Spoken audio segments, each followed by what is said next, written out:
皆さんどうもこんにちは。現場監督の翔太です。本日はですね、玄関の戸あたり、フロアストライカーをですね、取り付けていきたいと思います。それでは早速、やってみよう。はい、取り付けるのがこちらになります。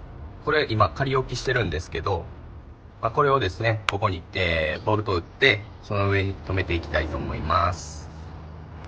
はい、そして打ち込むやつがこれで、約ですね、7センチありますんで、まずはですね、ドリルで7センチですね、このタイルの目地、タイルに穴開けちゃうと、タイルが割れちゃうんで、この白い方のタイルの目地でですね、穴開けていきたいと思います。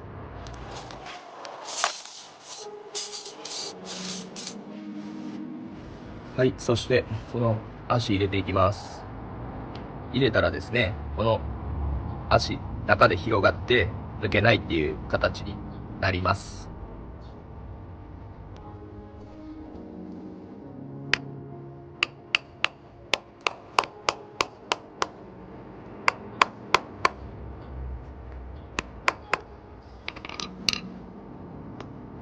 はい、そしてこれ最後回して入れていくっていう形ですね。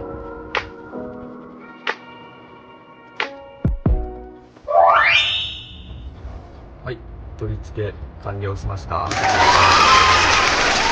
結構シンプルでね、穴開けて釘刺してくるくるネジ回して入れていくっていう感じですね。はい、こんな感じで戸あたりの取り付け方でした。実際に、これはですね、引き戸の場合はいらないんで、開き戸の場合のみですね、こういったものを取り付けています。はい、この動画もですね、いいなと思った方は、ぜひ高評価であったり、またチャンネル登録もよろしくお願いいたします。はい。ではですね、また次の動画でですね、会いましょう。バイバイ。